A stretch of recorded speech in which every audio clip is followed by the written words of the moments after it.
Just as far as Justin Smith, kind of what are you looking for out of him this game, Eric?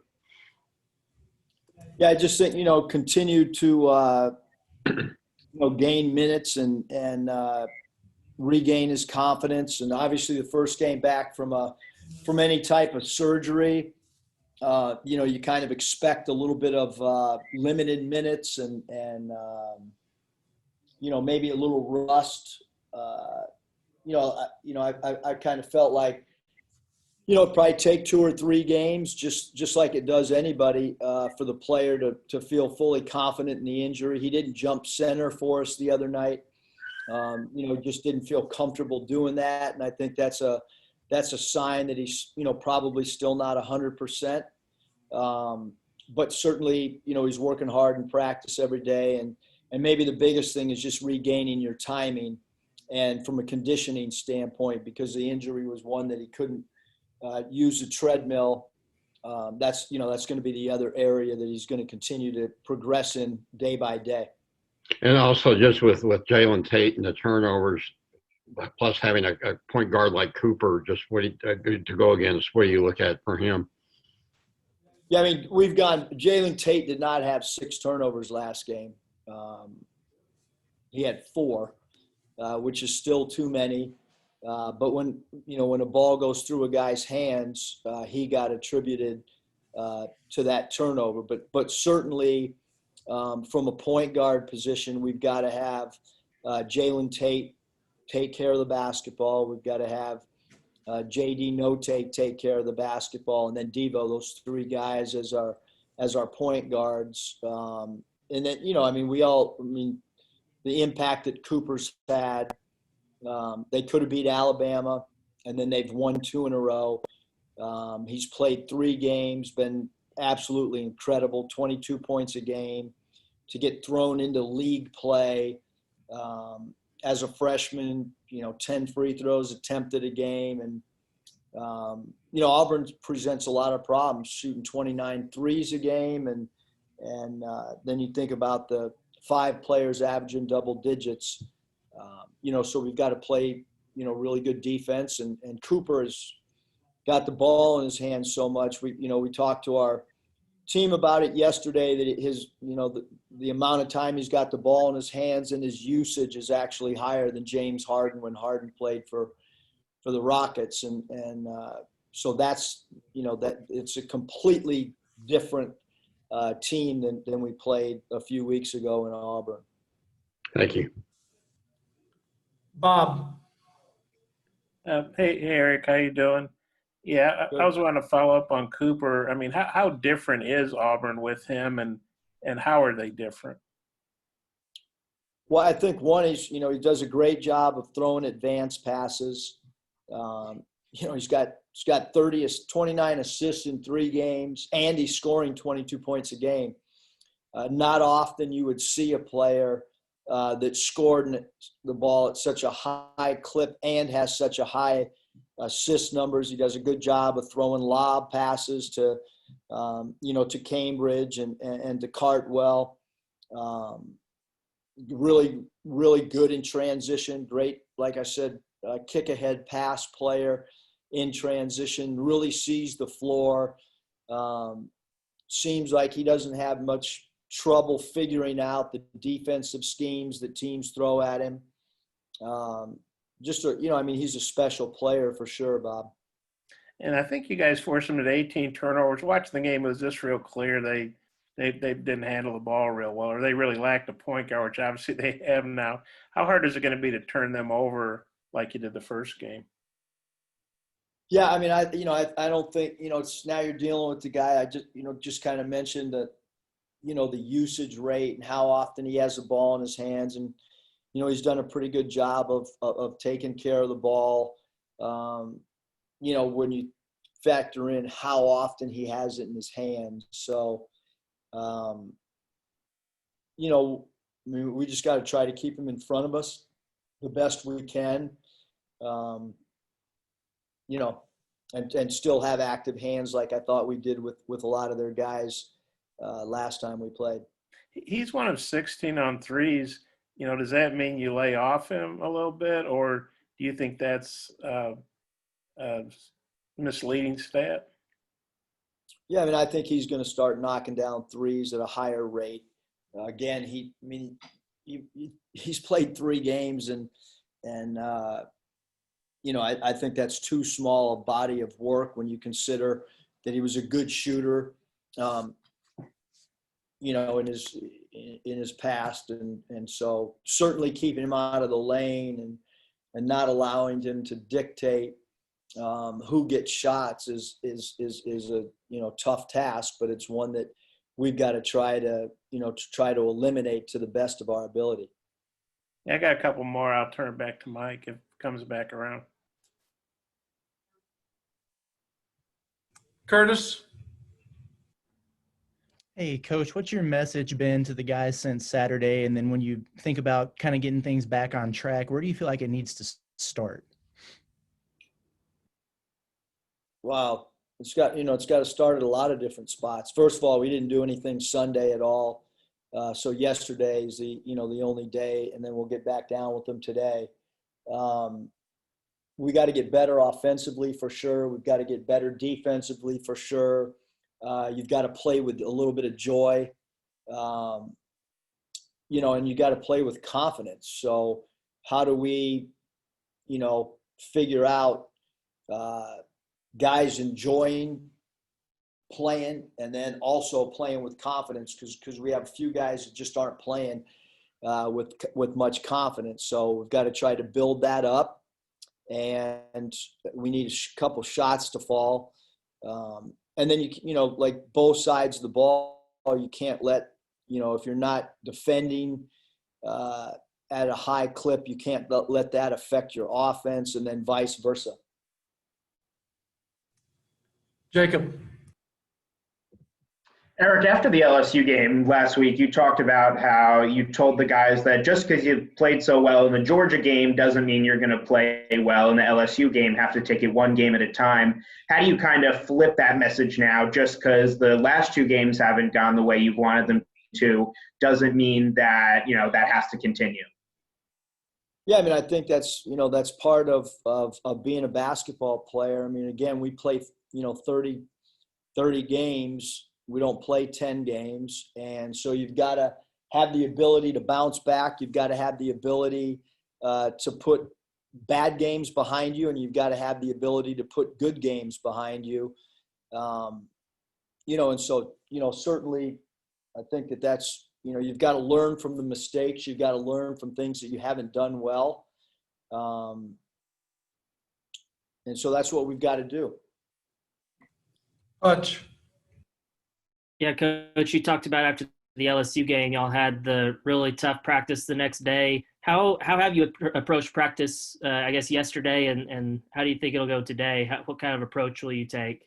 Yeah, I think I've been really upfront and honest with everybody about the way that we've dealt with practices and everything. And, we had a good practice yesterday. Our guys worked hard, and that's what I'll leave it at.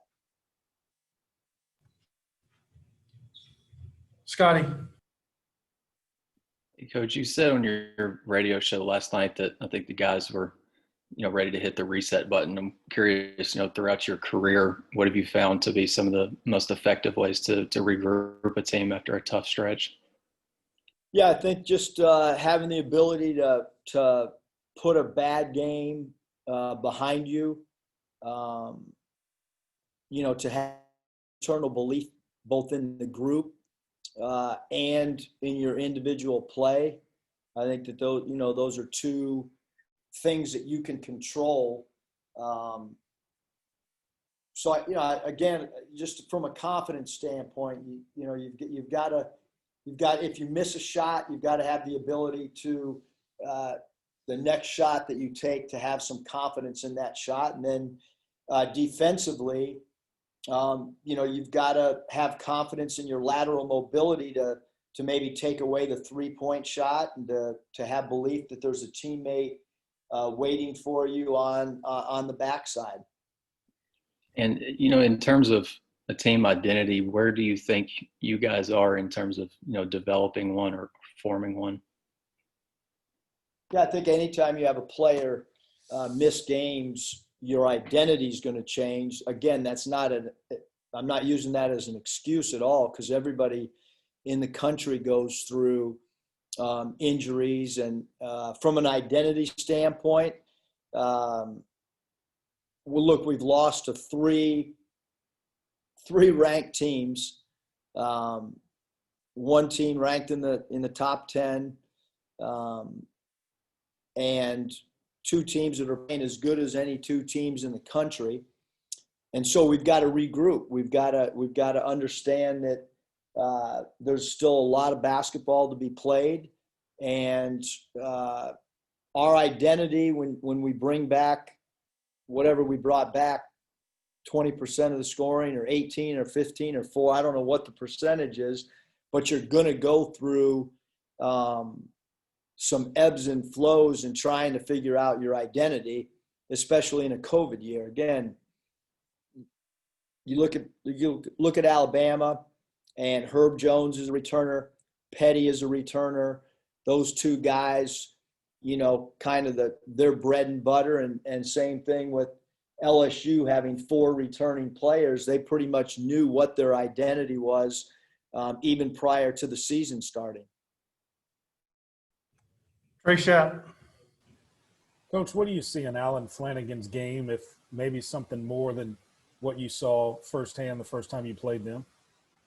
Well, I thought Flanagan was playing great before we played him. I thought he had a really good game against us, and he continues to play really well. I think he's got a little bit different role now. Obviously, the first time we played him, you saw his ability to be a multi-positional player, because he played a little point guard for him. He can play a little power forward for him. He can play off guards, small forward. He can guard 5 positions, which is very unusual in college basketball. He's got good strength. He can shoot the ball. He can dribble drive. He's a high volume free throw attempt player. I think he's a great player in our league. Trey Biddy. Hey, Coach. Connor Vanover, he hadn't played much in the last 3, but was playing like 20 minutes, I think, the last 4, and had 17 and 5 against Auburn. Last time, I didn't mean he got 17 and 5 in this one, but you see him maybe playing a bigger role in this game since he did have some success last time against them? Yeah, first of all, I think, Trey, the game's different. They're playing faster right now. Sharif Cooper's as fast as any point guard that we'll see all year. And as I've mentioned, he throws, in my opinion, as good of advanced passes in transition as anybody that we've seen. And whether it's Connor or anybody on our team, your minutes should be based on your productivity. And, we know from an offensive standpoint that we have better numbers with Connor on the floor. So certainly we'd like him to be more involved than he has been. But again, it's going to come down to defensive matchups and then how each guy's playing, and then what units playing well together, which right now we're still searching for. And you're not going to have 20,000 fans in there, obviously, but I would imagine if you're going to kickstart a turnaround, Bud Walton's a good place to start. Anxious to get back to home. Yeah, I think that, just other coaches have said it, the numbers say it. Probably a slight advantage to play at home because you're used to the atmosphere. You're sleeping in your own bed instead of a hotel. Your routine is a little bit more standard, but other than that, it's a different year, and the numbers will tell you that throughout the country. Randy. Coach, based upon the LSU game, the 5 that were on the floor that had the greatest influence was Smith, Davis, Moody, Williams, and Tate. And I know you tried a lot of combinations in that game. Is kind of back to what you said before, is that going to determine rotations, the amount of productivity? Because some of the guys that started last game are some of the guys that's struggling the most. Well, Randy, I would love to know what those numbers were when the game was close, because to have a good plus minus when you're down 30 is shallow. It's not realistic. So everybody the last couple games has gotten a really good opportunity in the first half. Historically, I have not been a coach that rotates 10 guys in. So I'm doing that out of trying to find the right combinations and who has confidence on that given night. So I would tell you that if you're looking at the plus minus in a 30-point game or a 20-point game, you've got to figure out where those numbers lie when the game really was close, so to speak, if it was ever close. So I would say that the plus minus for the year is probably, a good indicator of certain things. I would also say that you don't just take a plus minus sheet and then roll a starting unit out. There's things such as spacing. For instance, we know when Connor Vanover's on the floor for us that we have better offensive spacing because people have to guard him at the 3-point line because he's a threat. JD Note is a threat for us in the opposing team's eyes from stretching the floor out because he has made threes. So I think there's a lot of factors that go into decision making other than just grabbing a stat sheet and then trying to come up with, hey, this is who we're going to start, or because some guys play better with other guys. Sometimes the ball moves better with other players. One team could be a team that you got to worry about rebounding. Another team, it could be transition defense. So, look, Connor had a really good game against Auburn, but they're a really fast team. We got to guard the 3. So how that storyline plays out, we won't know until the game starts on Wednesday. Bob? Yeah, Eric, kind of follow up on Connor, but also Desi. I'm guessing when you said a little while ago, 2 guys are lacking confidence in particular, I'm guessing you're talking about Desi and Connor. Might be wrong. That'd be my guess. And the fact they combined for 40 at Auburn, even though, like you said, this is a different Auburn team, is that something that could kind of help jumpstart their confidence, just feeling better going into this game based on what they did the last time you all faced Auburn? Yeah, I mean, I think, Bob, that it's kind of across the board, the confidence. I don't think it's just one guy, although certainly, we've seen Desi go through streaks. I've been with him now for a year and a half, and that's, was the case last year and is the case this year. And, but I do think every game takes on, its own identity. It's the same thing, if you're coaching in the NBA and you play teams 4 times or 5, like every game's different. This is not my first time playing a team back to back. I have been a part of a lot of these where you're playing a team twice in a season. And when you play somebody more than one time, each game takes on a life of its own. And again, I think this Cooper factor, they're just a completely different team, how they're playing on both ends of the floor. And matchups are going to be different now as well. Cooper's a quicker, smaller player, whereas so now that means they're going to have there's going to be some length issues, and they're a great shot blocking team as well. And then Final question, Bob. Okay, you're talking about turnovers earlier. Note's obviously giving you some really good scoring games, but he's actually -2 got 2 more turnovers and assists. Is he just getting in too big a hurry, or what do you attribute that to? What can you do to have him have a better assist to turnover ratio?